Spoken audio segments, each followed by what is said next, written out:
Tonight we'll be talking about missions in RGM. Malam ini kita akan membagikan misi bagi RGM. And for missions to be a part of the ministry, we are very, very committed. Dan ladang misi sebagai bagian besar dari pelayanan adalah suatu hal yang kami sangat berkomitmen terhadap. And tonight, we will have our dear sister Michelle to share with us her testimony when she was in Nagaland, India. Dan malam ini, saudari Michelle akan membagikan kesaksian sewaktu dia pergi ke Nagaland, India bersama kita. So now, without further ado, I present to you Michelle, translated by her sister Marilyn. Jadi, tidak tunggu-tunggu lagi, saudara, ayo kita tampilkan Michelle yang akan diterjemahkan oleh adiknya Marilyn.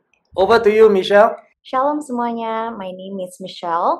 I want to share my experience about the mission trip to Nagaland, India, in which I went together with Pastor Jason and Pastor Judith.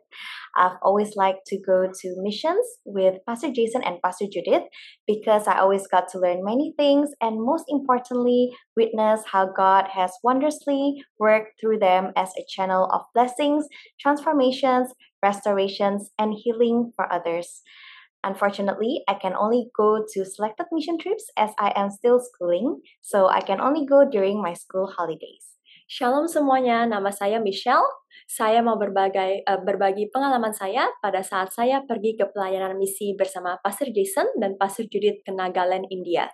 Saya selalu suka pergi ke pelayanan misi bersama Pastor Jason dan Pastor Judith karena saya selalu belajar banyak hal.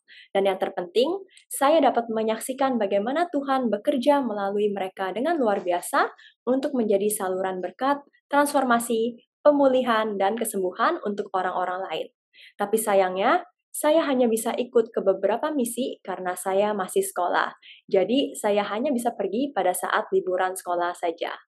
When I first heard that they were invited to India, I was very excited as the trip fell during my school holiday.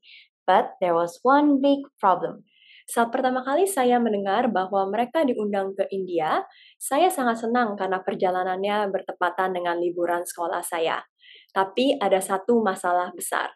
It was impossible for us to go because this trip was totally unplanned by us, and the date clashed with our mission trip to Indonesia that was planned way ahead. Sangatlah mustahil untuk kami bisa pergi karena perjalanan ini benar-benar tidak direncanakan oleh kami. Dan tanggalnya bertabrakan dengan pelayanan misi kita ke Indonesia yang sudah kami atur dari jauh hari. AG Women's President Reverend Esther told us that she had initially confirmed one speaker a year ago, but that speaker cancelled. So she and her husband prayed very hard to find the right speaker whom God wanted to send to the women. After much prayer, suddenly one night, Reverend Esther, who did not usually watch YouTube, opened her YouTube at midnight and saw Pastor Judith's testimony. Reverend Esther and her husband searched more of Pastor Jason and Pastor Judith's sermon and learned that they were the right speakers for the conference. They immediately got AG Singapore in charge for India to contact Pastor Judith. Presiden AG Women, Reverend Esther, memberitahu kami bahwa awalnya dia sudah mengkonfirmasi seorang pembicara lain dari 1 tahun lalu. Tapi pembicara itu membatalkannya. Jadi, mereka berdoa terus agar mereka bisa mendapatkan pembicara yang tepat yang Tuhan mau kirim untuk para wanita di sana. Setelah banyak doa, tiba-tiba suatu malam, Reverend Esther yang biasanya tidak nonton YouTube, membuka YouTube-nya di tengah malam dan melihat kesaksian Pastor Judith. Mereka mencari lebih banyak lagi khotbah-khotbah Pastor Jason dan Pastor Judith dan menyadari kalau mereka adalah pembicara yang tepat untuk konferensi ini. Mereka langsung minta AG Singapore yang bertanggung jawab atas India untuk menghubungi Pastor Judith. However, Pastor Jason and Pastor Judith's schedule is very packed, and people usually need to book them way in advance for overseas engagements. If we were to go to India, we would only reach back to Singapore on 5th December. But on 5th December, we also must fly back to Indonesia for our mission trip there. Tetapi jadwal Pastor Jason dan Pastor Judith sangatlah padat, dan orang-orang biasa perlu pesan dari jauh-jauh hari perihal pelayanan ke luar negeri. Kalau kami pergi ke India, kami baru akan sampai balik ke Singapura tanggal 5 Desember. Tapi pada tanggal 5 Desember, kami juga harus terbang ke Indonesia untuk pelayanan misi kami di sana.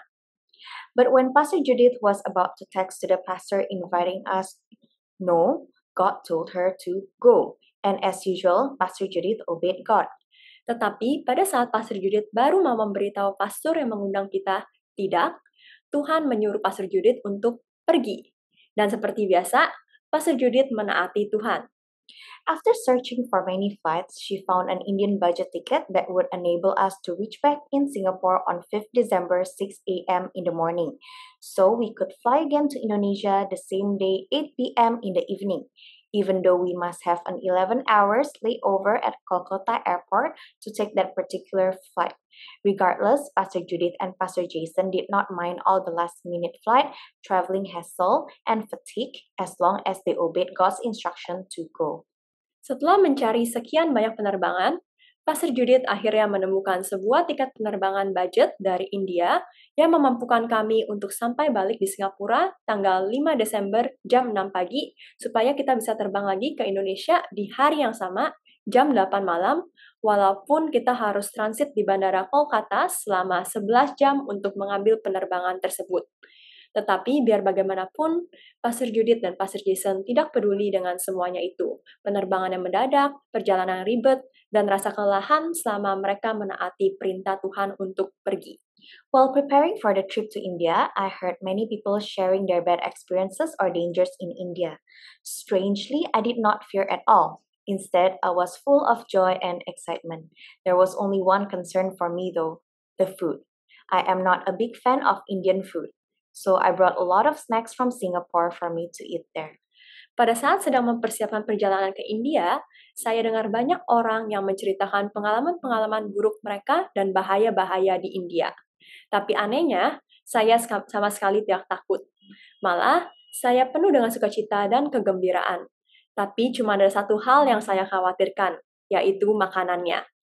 Saya tidak terlalu suka dengan makanan India. Jadi, saya bawa banyak cemilan dari Singapura untuk saya makan di sana. When I reached Nagaland, I was shocked by how run down the city was. It was full of dust and everywhere was dirty. Day and night were full of smoke and I couldn't see anything clearly despite their cold weather. Their shops and supermarkets are the worst I have ever seen in my entire life. It's way worse than Indonesia and Malaysia. Waktu saya sampai di Nagaland, saya terkejut bagaimana kumuhnya kota itu. Tempatnya penuh debu dan di mana-mana kotor. Siang dan malam penuh asap, saya sampai tidak bisa melihat apa-apa dengan jelas walaupun udaranya dingin. Toko-toko dan supermarket di sana adalah yang paling parah yang saya pernah lihat seumur hidup saya. Jauh lebih parah daripada yang di Indonesia dan di Malaysia. But by the grace of God, even though the food does not look appetizing and some even look dirty, surprisingly, Pastor Jason, Pastor Judith, and I all find them very, very delicious. Tetapi dengan anugerah Tuhan, walaupun makanan di sana tidak kelihatan enak dan beberapa malah kelihatannya kotor, anehnya Pastor Jason, Pastor Judith, dan saya merasa makanan-makanan di sana sangat-sangat enak. I believe that this is all God's grace and mercy for me as we have prayed for God to enable us to eat the food there. But as usual, God's gift is much better than what we ask. We were not just able to eat the food, but we truly enjoyed the food. Saya percaya bahwa semua ini adalah kemurahan dan belas kasihan Tuhan untuk saya karena kami pernah berdoa supaya Tuhan memampukan kami untuk bisa makan makanan di sana. Tetapi seperti biasa, pemberian Tuhan jauh lebih baik daripada yang kita minta. Kami bukan cuma bisa makan makanannya, tapi kami benar-benar menikmati makanannya. The Indian pastors were very perplexed as they saw us eat. They asked how come we could like all their foods. They rarely heard that foreigners or even guests that they had invited before enjoyed their food. So they were very happy. They kept giving me more and more food and I kept eating and eating until I gained 1.5 kilogram. Pastor-pastor India di sana sampai bingung pada saat mereka melihat kami makan. Mereka bertanya kenapa kami bisa suka sama makanan mereka. Mereka jarang sekali mendengar kalau orang-orang luar negeri dan bahkan tamu-tamu yang mereka pernah undang sebelumnya menikmati makanan mereka. Jadi mereka sangat senang. Mereka terus memberikanku makanan dan saya terus-menerus makan sampai saya naik 1,5 kilogram. Moreover, they said that none of the pastors or guest speakers they had invited before were as easygoing as we were. They have many requests or demands from them, but we have none. So they really feel that we are like their family. Mereka juga bilang kalau biasanya pastor-pastor dan pembicara-pembicara yang mereka undang sebelumnya tidak ada segampang kami. Biasanya pastor-pastor dan pembicara-pembicara tersebut banyak maunya dan banyak tuntutan. Tapi kalau kami tidak. Jadi mereka merasa kalau kami seperti keluarga mereka sendiri. Pastor Judith answered, "Because our motto is to be a blessing, not a burden. We understand how busy you were already arranging these big events, and we just want to be here as a blessing for you." They were very touched hearing it, and of course, they asked all of us to come back again. Pastor Judith menjawab, karena moto kami adalah untuk menjadi berkat, bukan beban. Kami mengerti gimana kalian pasti sudah sangat sibuk mengatur acara besar ini, dan kami hanya mau ke sini untuk menjadi berkat bagi kalian. Mereka sangat tersentuh mendengar hal itu dan tentu saja mereka meminta kami untuk datang kembali ke sana. They all shared with us that Christians in India are having many persecution.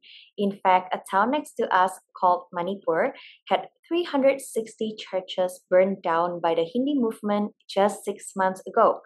So they are doing a lot of relief activities there. But I was amazed to hear that amid their persecution and suffering, many still have unwavering faith. And because of that, there are many great testimonies that arise from there. Mereka juga bercerita kalau orang-orang Kristen di India sedang dihadapi berbagai penyiksaan.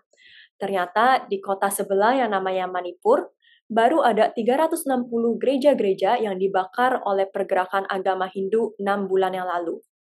Jadi, mereka sedang melakukan banyak aktivitas bantuan di sana. Tetapi saya sangat kagum saat saya mendengar bahwa biarpun mereka sedang berada di tengah-tengah penganiayaan dan penderitaan, banyak dari mereka tetap teguh pada imannya, dan karena itu banyak kesaksian-kesaksian menakjubkan yang muncul dari sana. One of them was a story of a woman who was asked to renounce her faith in Jesus, or else her house would be burned down. The woman stood firm to her faith and told the people, "I will never renounce my faith. If you want to burn down my house, you can also burn me along in it.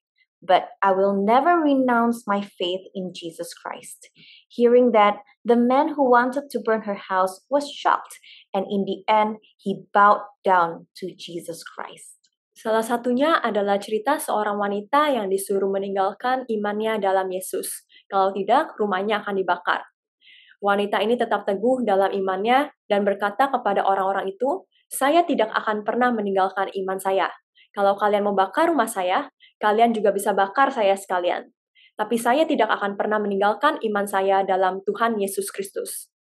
Mendengar hal itu, orang-orang yang mau membakar rumahnya menjadi sangat kaget dan akhirnya bersujud menyembah Tuhan Yesus Kristus. We initially expected 500 women to participate in the conference. However, the number of participants grew to over 700 women. These women came from 7 states and more than 10 tribes of Northeast India. They traveled for 2 days through mountains and hills just to go to the conference. They had to sleep on thin mattresses on an empty classroom floor in cold winter weather for 3 nights because the conference was held in a school building. Along with them, there were also many pastors, ministries leaders from their respective cities and tribes. Many were very poor, many looked very old and frail, yet I was amazed by their determination and willingness to hear God's words and to experience and encounter Him more. During the whole conference, I saw many of them cried and revived their faith in Jesus Christ. God's presence was truly in our midst. Kami awalnya mengharapkan 500 orang wanita untuk ikut dalam konferensi ini. Namun, jumlah pesertanya bertambah menjadi lebih dari 700 wanita. Wanita-wanita ini datang dari 7 negara bagian dan lebih dari 10 suku India Timur Laut. Mereka harus menempuh perjalanan 2 hari melalui gunung-gunung dan lembah-lembah hanya untuk menghadiri konferensi ini. Mereka harus tidur di matras yang tipis di lantai ruangan kelas yang kosong di tengah musim dingin selama 3 malam karena konferensinya diadakan di sebuah sekolah. Bersama dengan mereka, banyak pastor-pastor dan ketua-ketua pelayanan dari berbagai kota dan suku juga turut hadir. Banyak dari mereka sangat miskin, dan banyak yang kelihatannya sangat tua dan rapuh. Tapi, saya sangat terkagum dengan tekad dan kesediaan mereka untuk mendengarkan firman Tuhan dan untuk mengalami Tuhan lebih lagi. Sepanjang konferensi, saya melihat banyak dari mereka yang menangis dan membangun imannya kembali dalam Yesus Kristus. Hadirat Tuhan benar-benar nyata di tengah kami. The pastors and leaders there were very eager to learn too. I saw many of them writing many notes about what Pastor Jason and Pastor Judith were teaching. They were very inspired by the selfless life that Pastor Jason and Pastor Judith have led for Christ. They asked more about the ministry that we do. They asked Pastor Jason for advice on church planting and other means for evangelistic outreach. But Pastor Jason told them, the most important thing is holiness. The AG Superintendent of Northeast India in charge of 7 states, Reverend Moses Murray, was awed by Pastor Jason's answer, and he kept pondering about it for days. At the end of our trip, he told Pastor Jason and Pastor Judith to come again for church leaders and youth conferences to focus on holiness.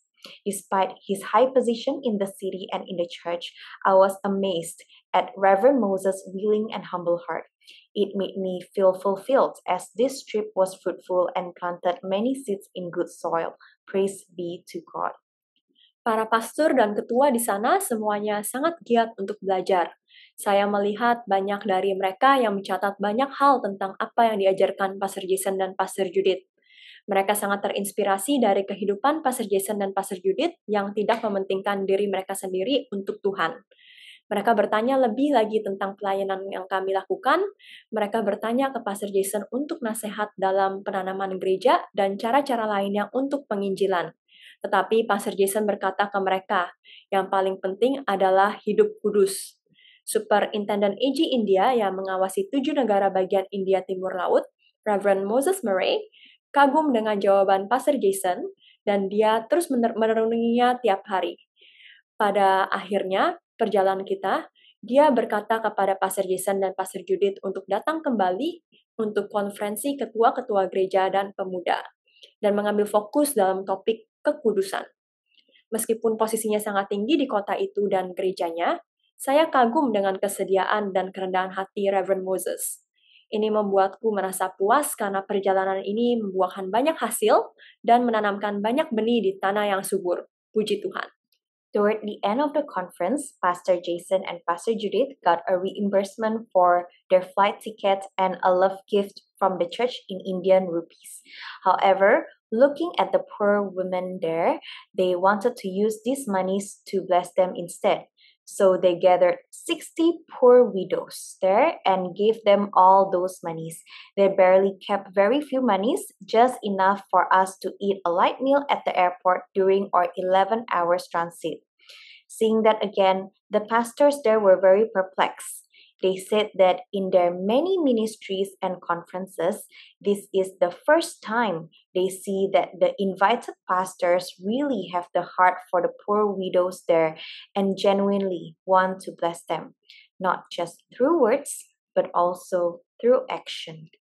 Pada akhir konferensi, Pastor Jason dan Pastor Judith mendapatkan penggantian pengeluaran uang untuk tiket penerbangan mereka dan pemberian kasih dari gereja mereka dalam mata uang Indian rupee. Tetapi melihat keadaan wanita-wanita miskin di sana, mereka mau menggunakan uang ini memberkati wanita-wanita itu. Jadi mereka mengumpulkan 60 janda-janda miskin dan memberikan kepada mereka semua uang itu. Pastor Jason dan Pastor Judith hampir tidak menyisakan uang apa-apa, mereka cuma menyisakan sedikit uang untuk mencukupi makanan ringan mereka selama transit 11 jam di bandara. Melihat semuanya itu lagi, pastor-pastor di sana sangat kebingungan. Mereka bilang mereka telah mengadakan banyak pelayanan-pelayanan dan konferensi-konferensi, tetapi baru pertama kali mereka melihat pastor yang diundang benar-benar memiliki hati untuk para janda dan orang miskin di sini, dan benar-benar ingin memberkati mereka, bukan hanya lewat perkataan, tetapi juga lewat perbuatan. After they gave out the money to each of the widows, many widows were very touched. They cried as they never expected that they would be blessed in such a way. They traveled to attend the conference without any expectations but just to encounter God. Yet, they received much more. Setelah mereka memberikan uangnya kepada para janda-janda, banyak dari mereka yang sangat tersentuh. Mereka menangis karena tidak menyangka mereka akan diberkati seperti ini. Mereka pergi ke konferensi itu tanpa ada ekspektasi apa-apa selain untuk mendapatkan perjumpaan dengan Tuhan. Mereka tidak menyangka ternyata mereka mendapatkan lebih banyak lagi. One of the widows shared that she was abandoned by her ex-husband, who remarried again twice. So she had to wear silkworms so that she could gather the silk to weave and make clothes to sell to provide for her and her son's studies in a different city. She didn't have enough transport money for the son to return home to spend with her for Christmas. She can only pray. So when she received this money, she was very thankful to God and immediately sent the money for her son so that they could reunite that Christmas. All glory to God, Jesus Christ. Salah satu dari janda-janda itu bercerita bahwa dia ditinggalkan oleh mantan suaminya yang menikah lagi 2 kali setelah itu. Jadi dia harus memelihara ulat sutra supaya dia bisa mengumpulkan sutra untuk ditenun dan dibuat menjadi baju untuk membiayai dirinya sendiri dan anaknya yang sekolah di luar kota. Dia tidak memiliki cukup uang transport untuk anaknya balik ke rumah untuk merayakan Natal bersamanya. Dia hanya bisa berdoa. Jadi, sewaktu dia menerima uang ini, dia sangat berterima kasih kepada Tuhan dan langsung mengirim uang ini ke anaknya agar mereka bisa kumpul bersama saat Natal. Semua kemuliaan bagi Tuhan kita, Yesus Kristus. Through this trip, Pastor Jason and Pastor Judith taught me how to be a real blessing to others, even when we do not know any of them at all, and in a country where we have never been before. They taught me that regardless of our financial status, we must always remember the poor, needy, orphans, and widows. And I, as the next generation, must continue this legacy and bless others through my life and my deeds. Melalui perjalanan ini, Pastor Jason dan Pastor Judith mengajarkan saya bagaimana caranya menjadi berkat yang sesungguhnya bagi orang lain. Walaupun kami tidak mengenal satupun dari mereka, dan juga di negara yang kami tidak pernah kunjungi sebelumnya. Mereka mengajarkan saya biar bagaimanapun status keuangan kita harus selalu ingat kepada orang-orang miskin, membutuhkan, anak yatim, dan para janda. Dan saya, sebagai generasi berikutnya, harus melanjutkan ini dan memberkati orang lain melalui kehidupan dan tindakan saya.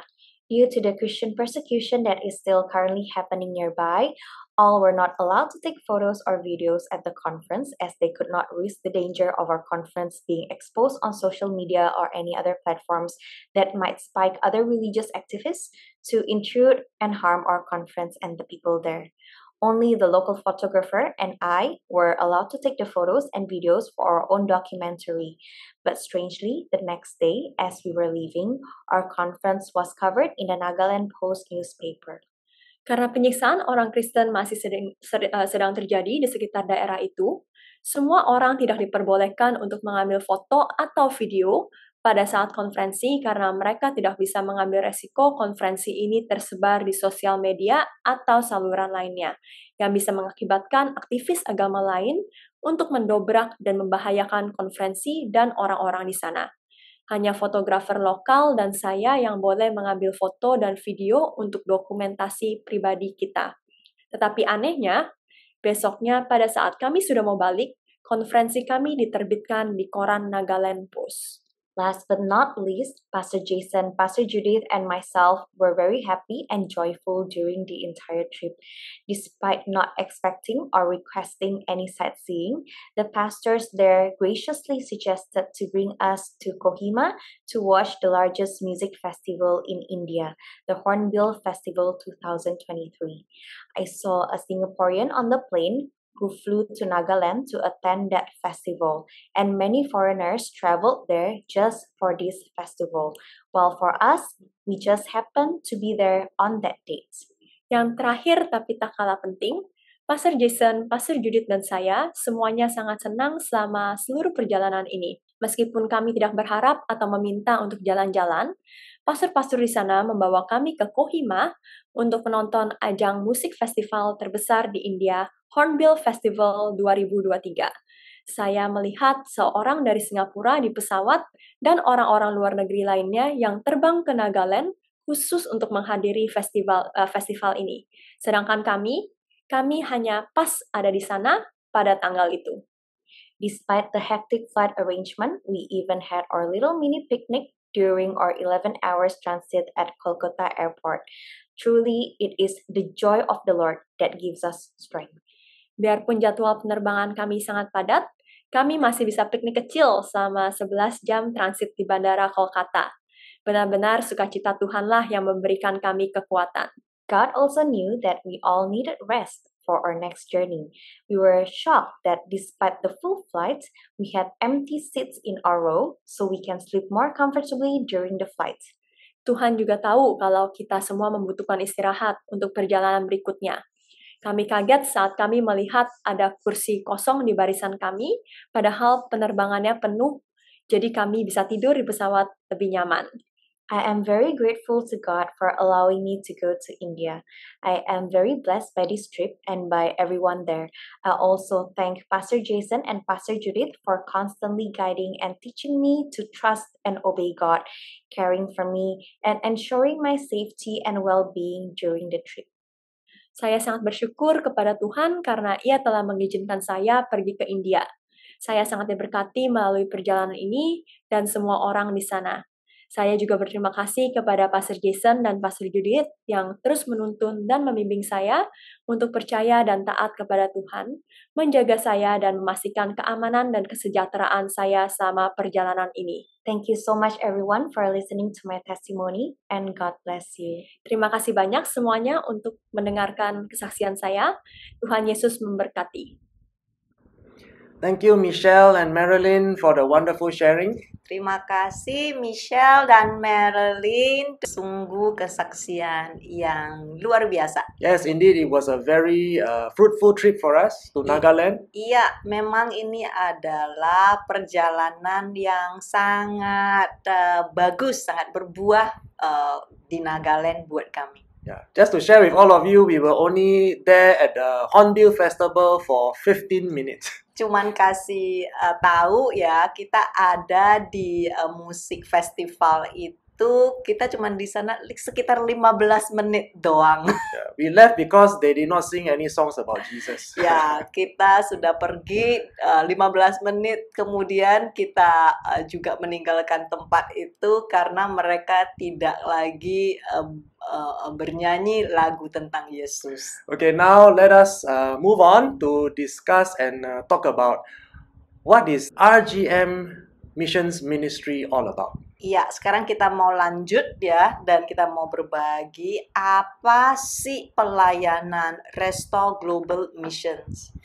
Yes, for us, missions is a necessity because Restore Global Missions exists to serve the orphans, the widows, and the fatherless. Buat kita, ladang misi adalah sebuah keharusan karena adanya organisasi atau gereja ini adalah untuk melayani orang yang berkebutuhan, orang yang miskin, janda, dan anak yatim ataupun anak yang tidak mempunyai papa. Also, rather than to focus on church growth to increase our church membership, our emphasis is specifically targeted to develop the spiritual growth of each individual member. Fokus kita bukan tentang memperbanyak jemaat gereja, tetapi fokus kita khususnya target untuk membangun kedewasaan rohani setiap jemaat yang ada bersama kami.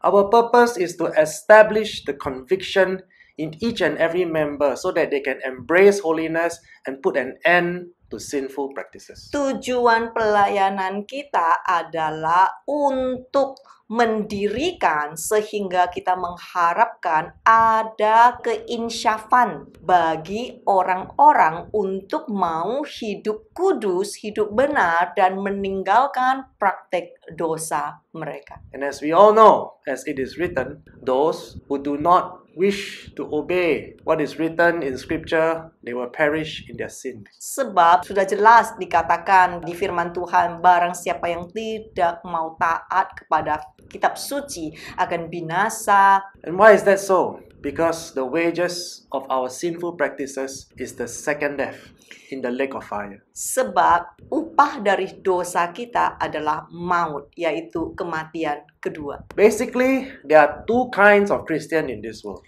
Pada dasarnya ada dua macam orang Kristen di dunia ini. One that takes from others, while the other gives in order to become a blessing to others. Yang pertama adalah selalu mengambil dan mengambil dari orang lain. Yang kedua adalah hidup mereka menjadi berkat bagi orang lain. And as for RGM, we want to exist as a church that will never profit from ministry. Bagi RGM, kita mau menjadi satu gereja yang tidak mengambil keuntungan dari pelayanan. Our objective is always to give to the poor, not to constantly demand for tithes and donations from our members to build a mega ministry. Tujuan kami adalah memberi kepada orang-orang yang kekurangan ataupun miskin. Tujuan kami tidak pernah mau terus-menerus meminta perpuluhan ataupun sumbangan dari jemaat-jemaat kami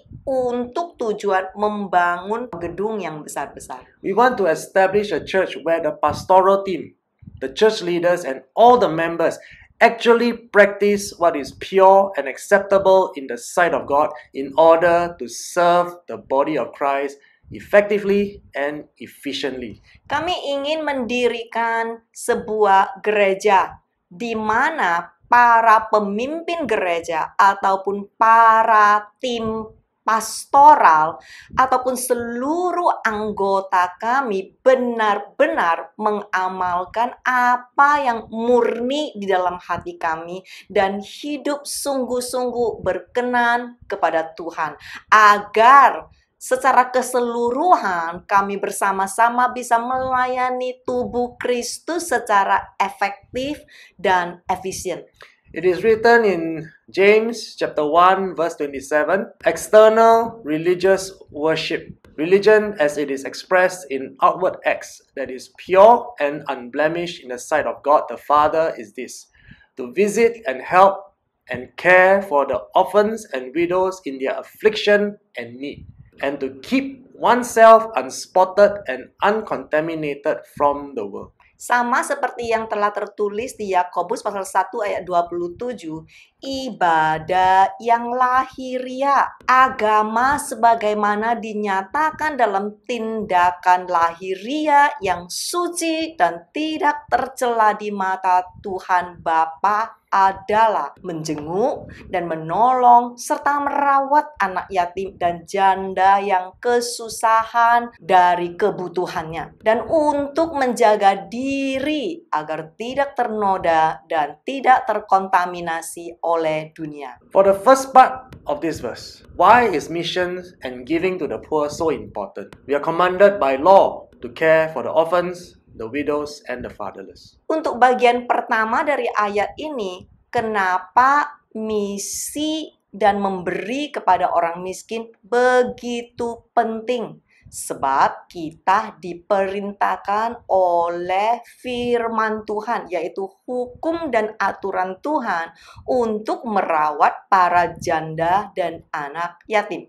And as for the second part of this scripture text, we are also commanded by law to keep ourselves pure and uncontaminated by the temptations of sexual lust, greed for money, and false teaching of this world. Dan di bagian kedua dari firman ini, kita juga diperintahkan untuk menjaga diri kita sendiri agar hidup kudus tidak tercemar oleh godaan nafsu seksual keserakahan ataupun ajaran palsu dunia ini.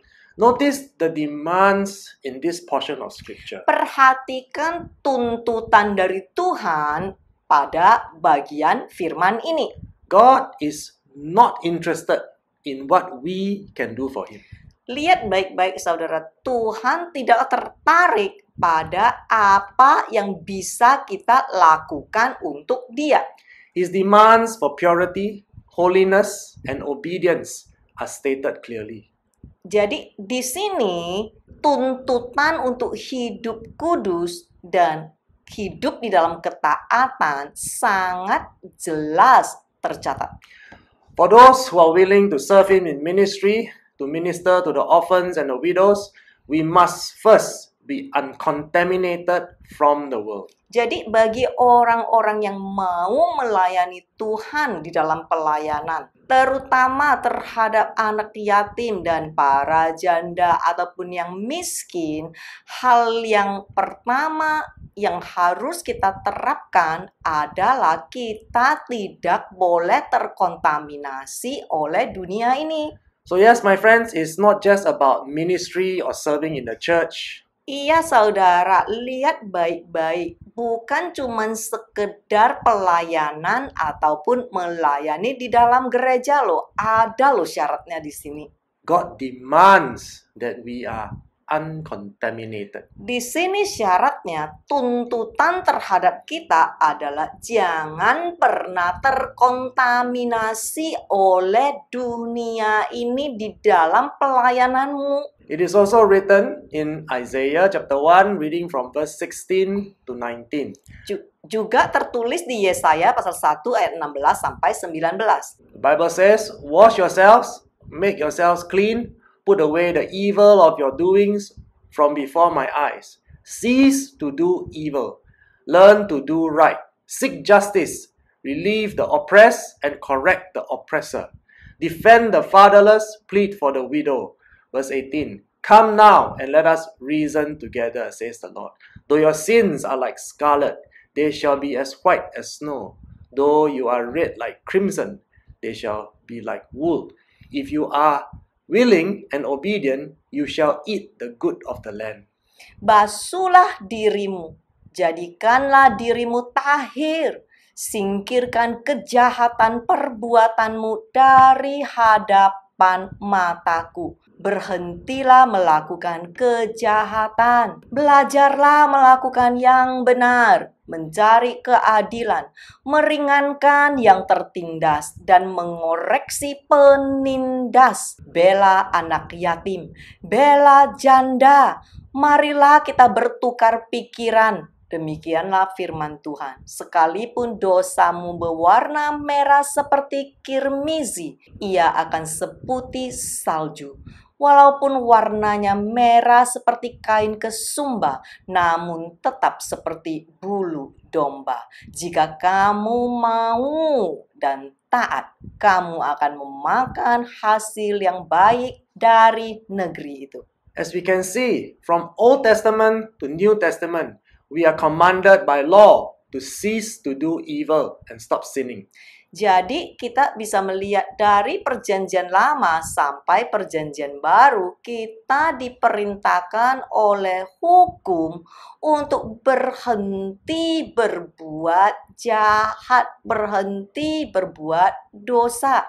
His biblical laws commands us to keep ourselves pure and to practice holiness. Sekali lagi diperintahkan oleh hukum untuk memurnikan diri dan mengamalkan kekudusan. And we are also again commanded by His law to defend the fatherless and plead for the widow. Dan sekali lagi kita juga diperintahkan untuk membela anak yatim dan memohon belas kasihan bagi para janda. And after we do all that, then comes the blessing. Dan setelah kita melakukan semua itu, nah, datanglah berkatnya. As it is written, when we obey, there shall be forgiveness and financial provision. Nah, sesuai dengan yang sudah tercatat di Alkitab, setelah kita melakukannya dengan taat, firman Tuhan menjanjikan akan ada pengampunan bagi dosa kita dan akan ada berkat secara finansial. I hope from just these few portions of scripture you can understand how important the poor, the orphans, the widows, and the fatherless are to God. Saya berharap dari firman ini saudara mulai mengerti seberapa berharga orang-orang miskin, janda-janda, anak yatim, begitu berharga di mata Tuhan. Let us now move on to Deuteronomy chapter 14, reading from verse 28 to verse 29. At the end of every 3 years, you shall bring forth all the tithe of your increase the same year and lay it up within your towns. Verse 29. And the Levite, because he has no part or inheritance with you, and the stranger or temporary resident, and the fatherless and the widow who are in your towns shall come and eat and be satisfied, so that the Lord your God may bless you in all the work of your hands that you do. Pada akhir setiap 3 tahun, seluruh persepuluhan dari penghasilanmu haruslah kamu bawa pada tahun yang sama dan simpanlah di kota-kotamu.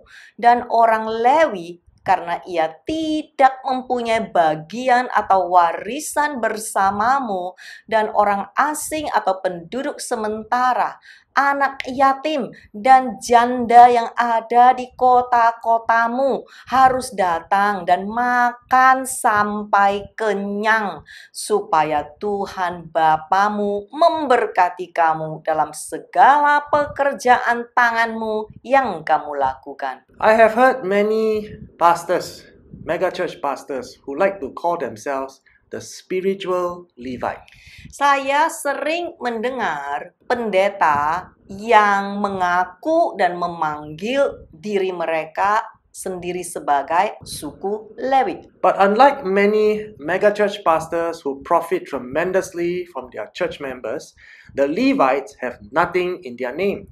Tetapi berbeda ya, kalau para pendeta yang punya gereja besar ataupun yang mendapatkan keuntungan besar dari anggota-anggota gereja, suku Lewi, mereka itu diharuskan tidak memiliki harta apapun atas nama mereka. And because they have nothing, God says we have to feed the Levites. Oleh karena mereka disengajakan, diharuskan tidak memiliki apa-apa, makanya Tuhan khusus memerintahkan untuk memberi kepada mereka. Just to let everyone know, for the record, there is no such thing as a spiritual Levite. Cuman sekedar diulangin kepada saudara-saudari, enggak ada yang namanya suku Lewi secara rohani. And here, in this portion of scripture, God specifically commands us to give to the poor, the orphans, the fatherless, and the widow. Tetapi di firman ini, Tuhan secara khusus memperintahkan kita untuk memberi kepada orang miskin, anak yatim piatu, dan para janda. God even says, give to the strangers passing through town. Bahkan orang asing yang lewat di kota. So,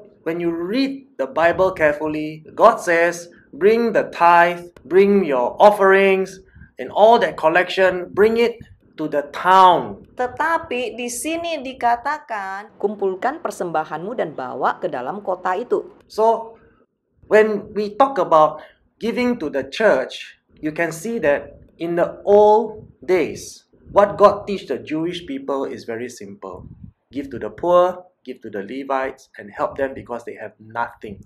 Jadi saudara bisa melihat ya, di zaman itu, di perjanjian lama, pemberian-pemberian itu sangat jelas. Tuhan berkata, beri kepada orang miskin, beri kepada yatim piatu, beri kepada para janda, beri bahkan kepada orang asing yang lewat di kota itu yang miskin. Sangat jelas. Yes, God even says give to the stranger that you don't even know that is passing through town. Iya, bahkan Tuhan berkata, beri kepada orang asing yang kita tidak kenal yang lewat di kota itu. But as you can see clearly in the Bible, God never says give to the mega church pastors. Tapi saudara lihat jelas-jelas Tuhan gak pernah di seluruh Alkitab menyuruh kita memberi kepada pendeta khususnya di gereja-gereja besar. So how should we treat the poor?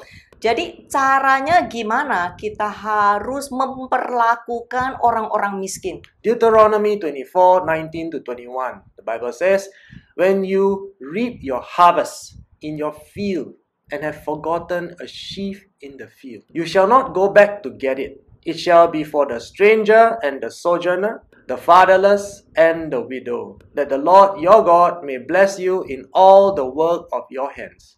When you beat your olive tree, do not go over the boughs again. The leavings shall be for the stranger and the sojourner, the fatherless and the widow. Verse 21. When you gather the grapes of your vineyard, you shall not glean it afterward. It shall be for the stranger and the sojourner, the fatherless and the widow. Ulangan pasal 24 ayat 19 sampai 21. Bila mana kamu menuai hasil panenmu di ladangmu, dan kamu lupa sehelai pun berkas di ladangmu, maka janganlah kamu kembali mengambilnya. Bagikan kepada orang asing dan pendatang, anak yatim dan janda. Semoga Tuhan Bapamu memberkati engkau dalam segala pekerjaan tanganmu. Kalau kamu memukul pohon zaitunmu, jangan menginjak-injak dahannya lagi. Sisanya adalah buat orang asing, anak yatim, dan janda. Ketika kamu memetik buah anggur dari kebun anggurmu, kamu tidak boleh memungut yang jatuh, sebab itu harus ditinggalkan menjadi bagian bagi orang asing, anak yatim, dan janda. So my friends, please do not be mistaken. I'm not criticizing anyone. Jangan salah sangka, aku tidak sedang mengkritik siapapun. I just want to bring to your attention what God is saying according to Scripture. Tetapi aku cuman pembawa pesan, aku cuman membawa firman Tuhan kepadamu. Apa yang mau Tuhan sampaikan kepadamu? I hope you can see from these two portions of Scriptures, when you give to the poor, God will bless you.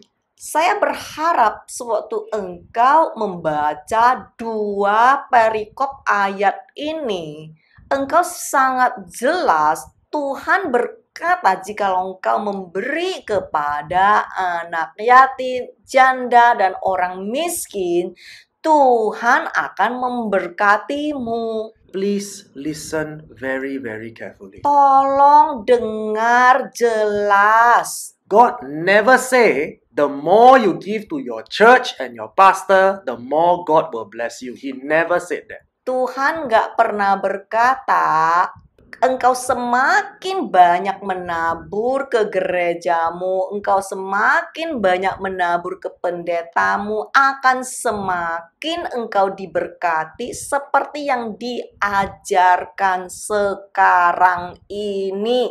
So I hope through this very simple understanding of Scripture, you will not be deceived anymore. Saya berharap dengan pembagian firman yang begitu sederhana, engkau tidak lagi tertipu. Remember, I'm teaching this not because I want to criticize other people, but I just want to make sure all of you will never be deceived. Ingat, sewaktu aku mengajarkan demikian, tidak dengan tujuan mau mengkritik orang lain, aku cuma mau membagikan kebenaran kepadamu agar kamu tidak lagi tertipu. So according to scripture, what God teach us to do is given as example here. Jadi, sesuai dengan firman Tuhan, apa yang diajarkan Tuhan kepada kita, ada contoh-contoh yang tercatat di sini. During harvest time, whatever that drops on the floor must be left there for the stranger. Kita diajarkan sewaktu para petani menuai, apapun yang terjatuh ke tanah, ke lantai, harus sengaja ditinggalkan. Yes, God is saying it must be left there for the fatherless, the orphans, and the widows. Tuhan berkata sengaja ditinggalkan agar anak yatim, orang miskin, dan janda bisa memungutnya. I hope you can see here that God is teaching us to share with the poor. Saya berharap saudara bisa belajar dari sini. Tuhan sendiri yang mengajarkan kita. Kita harus tahu berbagi kepada orang miskin. Even if you can, God says, don't take everything, but make it a point to leave at least a few big baskets and whatever is not collected for the poor and the needy so they can also have some food to eat. Dan kita diajarkan, disengajakan ya untuk kalau bisa sisakan setidaknya beberapa keranjang besar dan apapun yang dikumpulkan sengaja tidak diambil diletakkan di situ agar orang yang membutuhkan juga bisa mengambilnya. Do you realize that this style of giving, it must be intentional? Saudara bisa melihat cara memberi ini disengajakan. Remember, my friends, God did not say, leave the rotten and the leftovers that are unwanted for the poor. Dengar baik-baik saudara ya, lihat Tuhan nggak pernah berkata tinggalkan yang busuk, tinggalkan yang udah jelek. Banyak sekali orang memberi yang sudah jelek, yang sudah busuk kepada orang miskin. Di sini tidak dikatakan demikian loh. So the context here is to be intentional in our giving and do not give what is used or spent or damaged and rotten. Jadi konteksnya di sini adalah dengan sengaja dalam memberi, dan tolong jangan memberi yang sudah rusak, yang sudah koyak, yang sudah busuk, yang engkau sendiri pun sudah tidak mau memakainya. When I give, I personally believe in giving the best. Sewaktu kami memberi, kami mau pastikan kami memberi yang terbaik. Why do I do that? Kenapa aku melakukan hal Because I demikian? imagine myself as the recipient. Sebab aku merasakan diriku sendiri, apa perasaanku sebagai seorang yang menerima. Imagine someone give you his dirty, broken old shoes to wear. Do you want? Bayangkan seorang memberikan kepadamu sepatu yang udah rusak, yang udah bolong. Bagaimana perasaanmu sebagai seorang penerima? So my friends, if you want to bless others, make sure you give them the best. Jadi saudara-saudari, jikalau mau memberi, tolonglah, sengajalah memberi yang masih bagus. As we move on, we know that, in life, there are many people who like to use the orphans, the widows, and the projects to raise funds.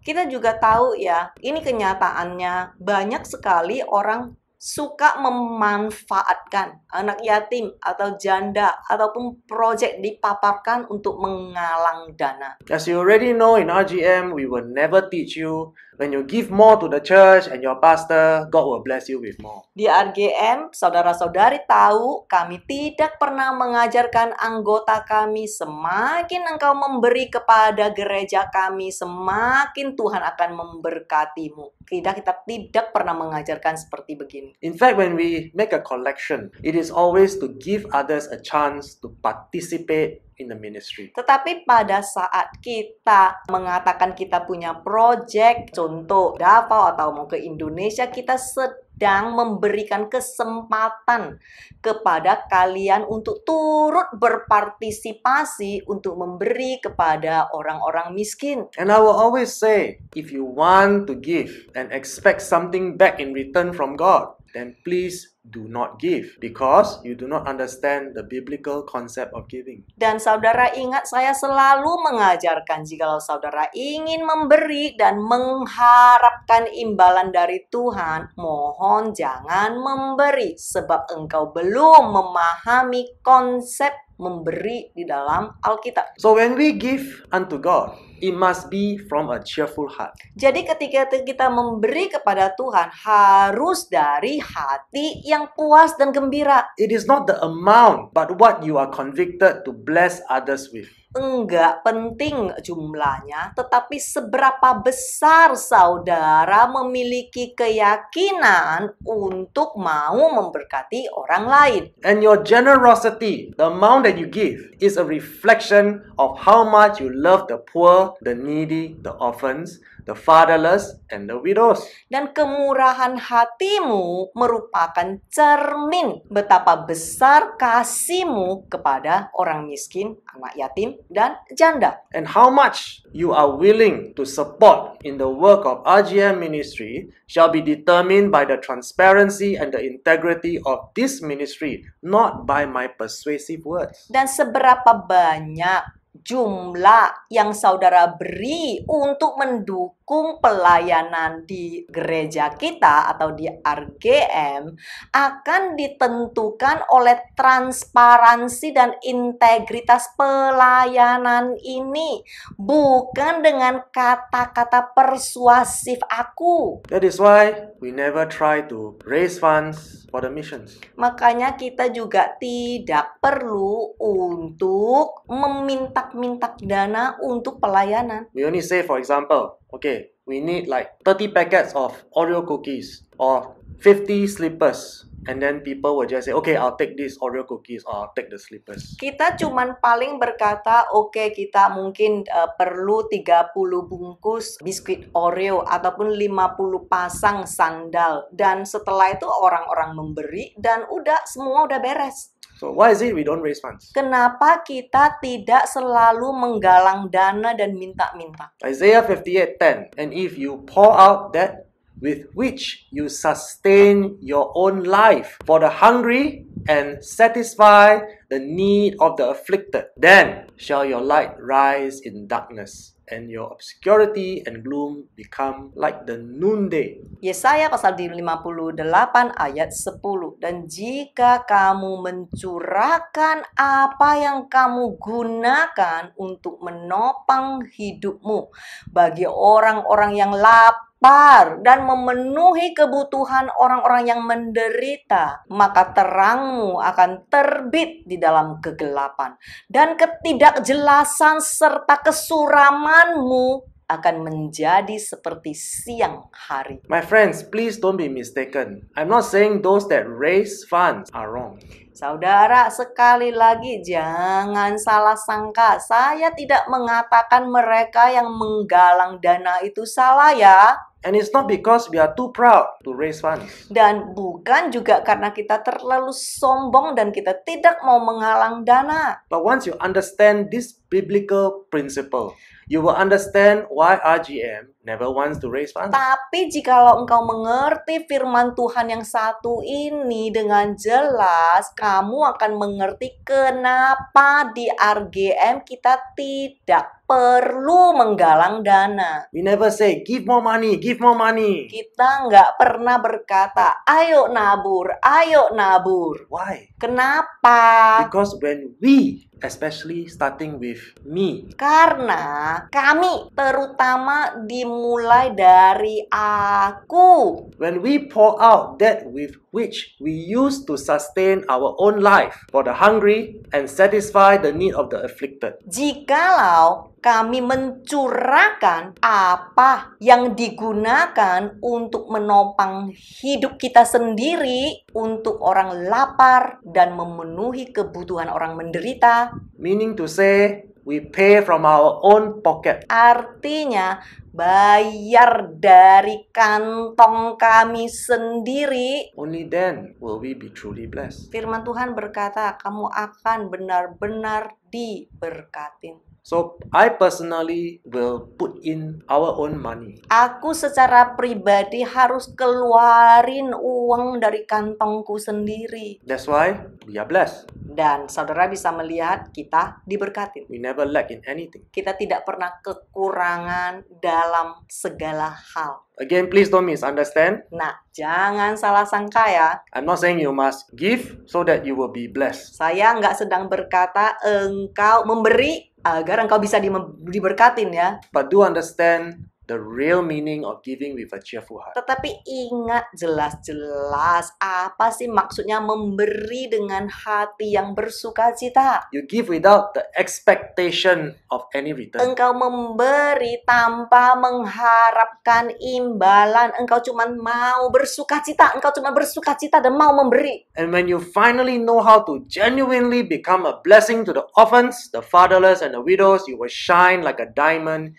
in this dark and cruel world. Dan firman Tuhan berkata ketika kamu benar-benar ikhlas mau menjadi berkat bagi anak yatim, para janda, maka kamu akan bersinar sebagai berlian di dunia yang semakin gelap, semakin kejam ini. Yes, my friends, the Bible says, even your sadness, your darkness, and depression will depart from you because you feel the real joy that is in the giving. Iya saudara, firman Tuhan bahkan berkata, kesedihanmu, kegelapanmu, bahkan depresimu akan hilang darimu karena kebahagiaan yang sesungguhnya adalah pada saat engkau memberi dengan ikhlas. So when we begin to bless those that God really cares about, His joy will overwhelm our hearts and it shall become our strength. Jadi dengan hati dan sikap yang benar, sewaktu kita benar-benar memberkati orang-orang yang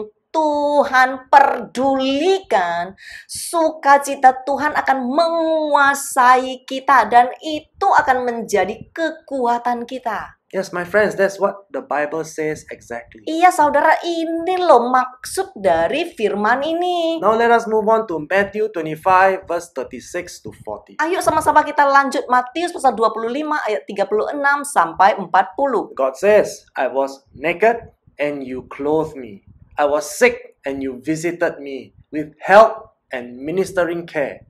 I was in prison and you came to me, ignoring personal danger. Verse 37. Then the righteous will answer him, Lord, when did we see you hungry and feed you, or thirsty and give you something to drink? And when did we see you as a stranger and invite you in, or naked and clothe you? Verse 39. And when did we see you sick or in prison and came to you? Verse 40. The king will answer and say to them, I assure you and most solemnly say to you, to the extent that you did it for one of these brothers of mine, even the least of them, you did it for me.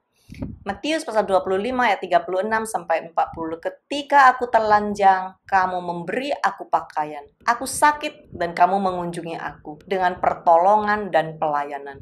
Aku di penjara dan kamu datang kepadaku tanpa menghiraukan bahaya pribadi. Kemudian orang-orang benar akan menjawab dia, Tuhan, kapan kami melihat engkau lapar dan memberi makan kepadamu, atau haus dan memberi engkau minum? Dan kapan kami melihat engkau sebagai orang asing dan mengundang engkau masuk, atau telanjang dan memberi pakaian kepadamu? Dan kapan kami melihat engkau sakit atau di penjara dan datang kepadamu? Raja akan menjawab dan berkata kepada mereka, Aku meyakinkan kamu dan dengan sungguh-sungguh berkata kepadamu, sejauh kamu melakukannya untuk salah satu saudaraku ini, bahkan yang paling hina di antara mereka, kamu melakukan untukku. Every time when I teach about giving to the poor, there will always be many people that like to ask me this question. Tiap kali sewaktu aku mengajarkan orang-orang untuk memberi kepada orang miskin, pasti ada pertanyaan seperti ini. They would like to ask, Pastor,